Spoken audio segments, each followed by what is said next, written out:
Me gusta contar historias de historia olvidada, pero por supuesto no están realmente olvidadas. ¿O cómo podría contarlas? Pero hay historia verdaderamente olvidada. Tantas grandes historias que quizás nunca se escribieron o cuyos registros se perdieron. Podemos imaginar los tipos de historias que han existido, perdidas para la historia por algunas de las que casi se pierden. En 2014, dos académicos publicaron partes de 53 documentos que habían estado ocultos en un archivo del Vaticano y que nunca antes habían sido traducidos, que juntos cuentan una historia fascinante, una historia olvidada sobre un obispo, un papa, un gran tesoro y piratas. Porque no todas las buenas historias involucran a piratas. Como opinaron esos dos académicos, Hollywood podría usar esta historia, pero Hollywood no sabe nada al respecto. Thibaut de Castiglione nació en esa ciudad en Gascuña y estaba destinado a ser miembro del clero. Era sobrino de Guillaume de la Motte, obispo de Brazos, 3 de cuyos sobrinos ocuparían altos cargos dentro de la iglesia. Daniel Willemont y Kiernan Corsano escriben en su obra Los despojos del Papa y los piratas, que obtuvo su primer puesto en la iglesia por su tío en 1303.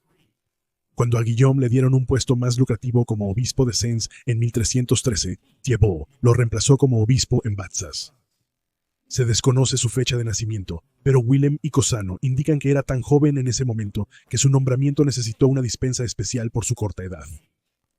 El cargo de obispo ejercía un poder considerable y ofrecía oportunidades de riqueza a través de diversos medios, como la imposición de impuestos y actividades comerciales. Thibaut de Castiglione demostraría ser el más hábil en este último. En 1318 ocurrió algo extraño. Thibaut se convirtió en obispo de Sens y su tío fue restituido como obispo de Brazos. Esto podría parecer una degradación para el tío de Thibaut, pero quizás no lo sea.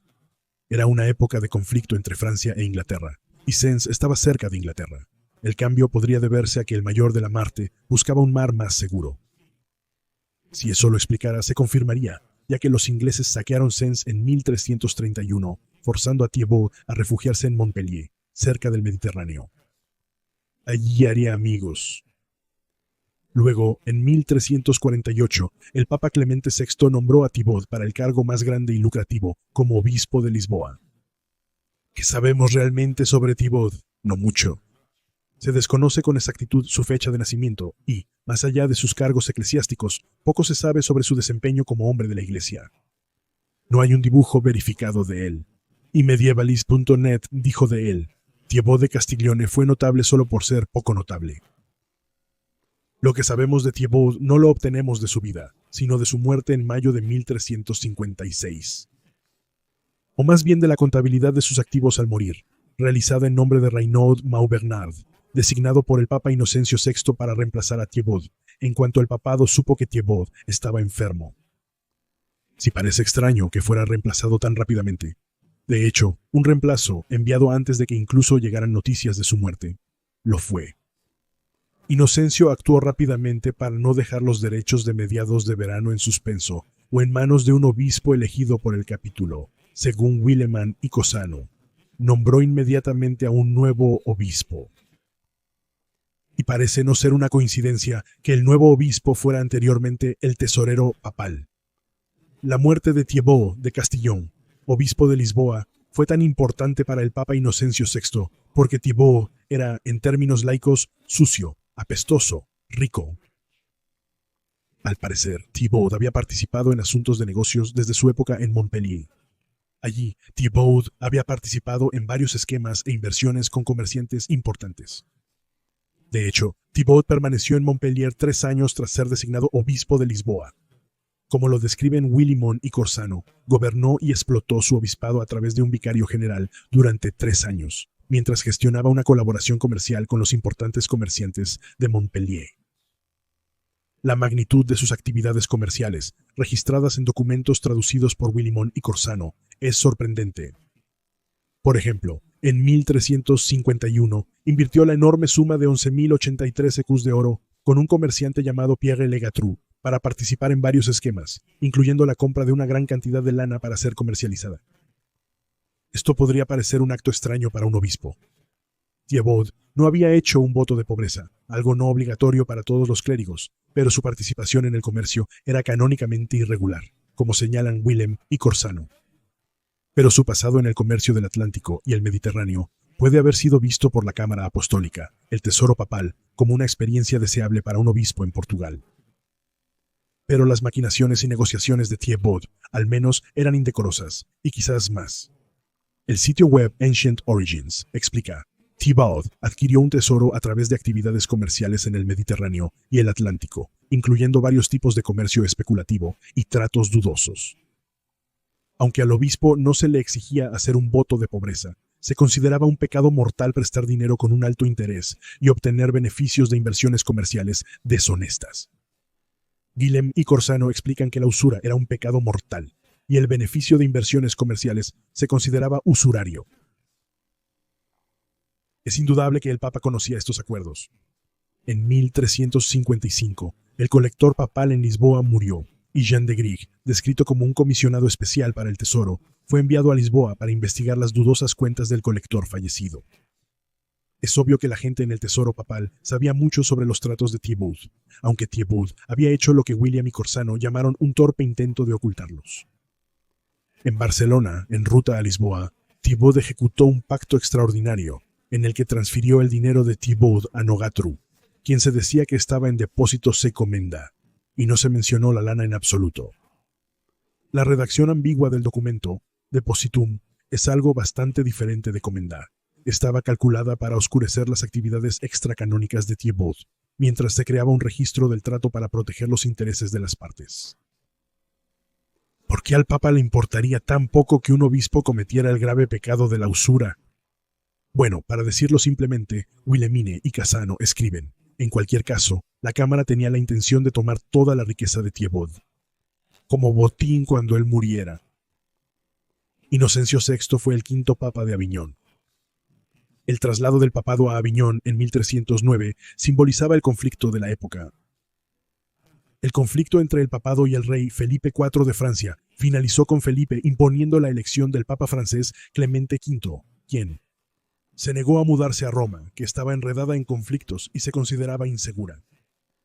Durante 67 años el papa residió en Aviñón, periodo conocido como el cautiverio babilónico del papado. Pero Inocencio VI no solo tuvo que lidiar con conflictos en Roma, también luchó financieramente. El sitio web Historia del Papa explica: el Papa Inocencio VI luchó con las finanzas durante la mayor parte de su papado. La riqueza acumulada por los papas Juan XXII y Benedicto XII fue despilfarrada por el lujoso papado de Clemente VI, predecesor de Inocencio, obligando a Inocencio VI a tomar medidas drásticas para ahorrar dinero.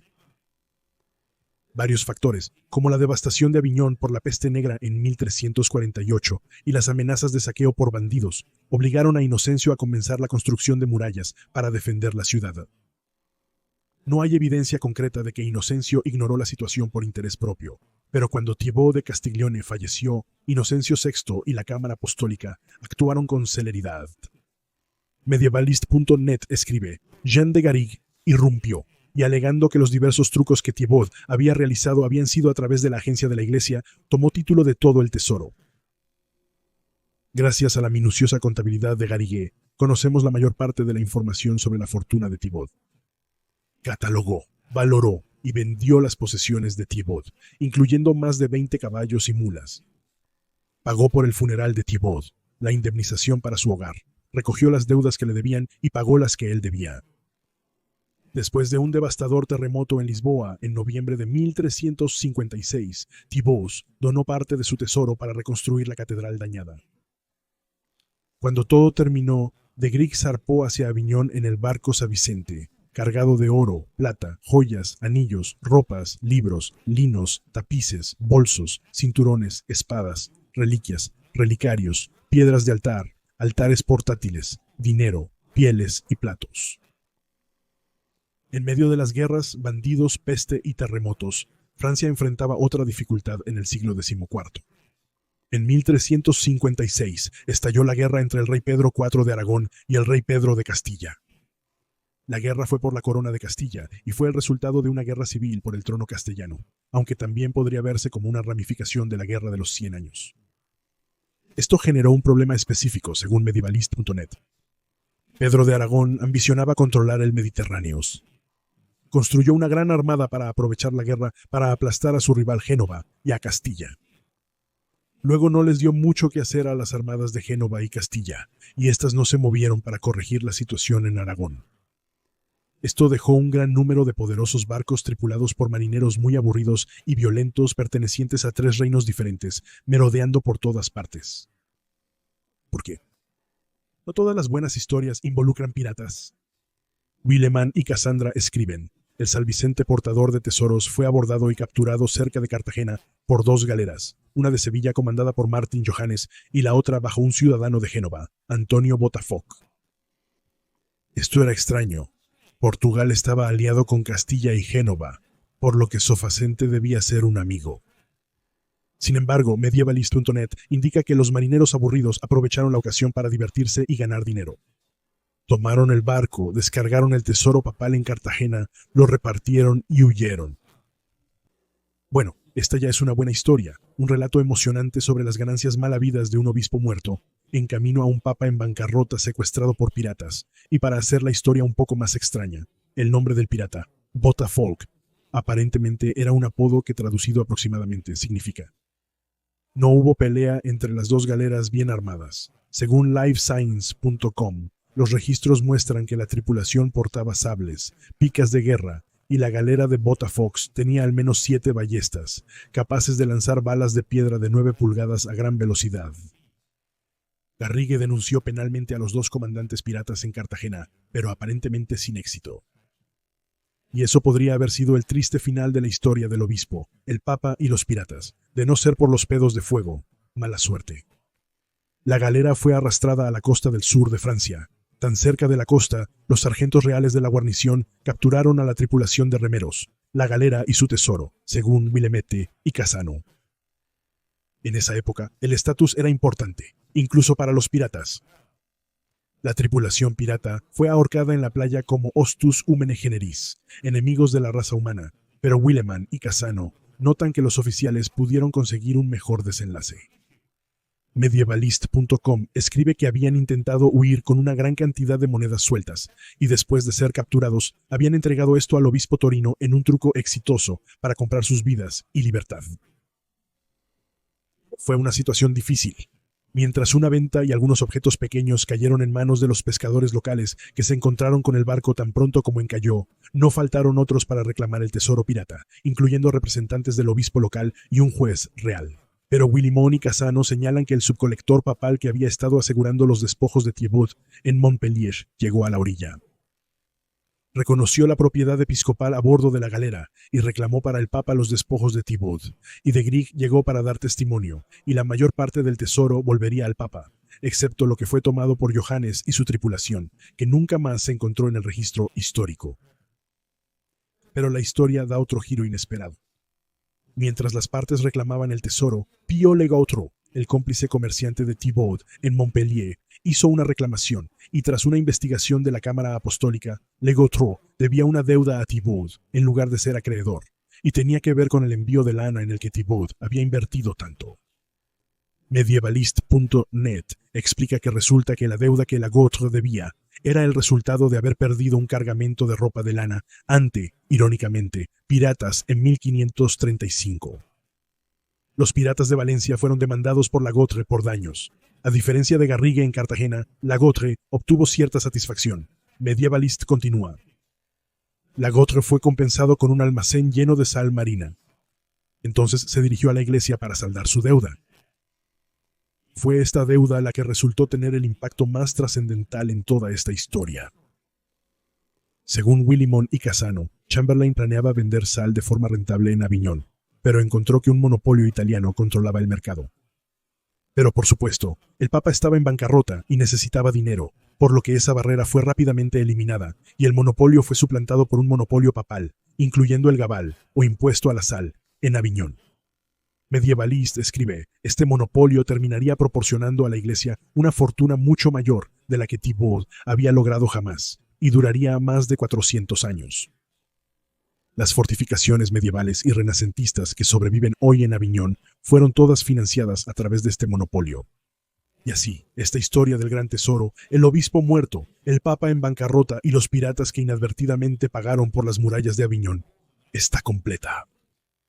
Pero quizás lo más interesante de todo es que toda esta historia habría sido olvidada, perdida, en el Archivum Secretum, la biblioteca privada del Vaticano, si no fuera por los esfuerzos de dos académicos. Daniel Williman, un profesor emérito de Historia y Latín en la Universidad de Binghamton, y Karen N. Colsono, una académica privada. Gracias a sus esfuerzos, esta historia casi olvidada que merece ser recordada fue preservada. Escribieron en la introducción de su libro: hemos estado recogiendo y transcribiendo estos registros del Archivo del Vaticano durante 50 años, y ahora, para contar esta pequeña historia y todos sus detalles legales, la colección parece completa. Bueno, este hombre de historia está agradecido por su trabajo. Espero que hayas disfrutado este episodio del Hombre de la Historia. Si es así, dale me gusta, suscríbete y compártelo con tus amigos. Y si también crees que la historia merece ser recordada, entonces puedes apoyar a El Hombre de la Historia como miembro en YouTube, como seguidor en nuestra comunidad y locales, o como patrocinador en Patreon. También puedes visitar nuestra tienda de mercancía o reservar un mensaje especial de El Hombre de la Historia en Cameo.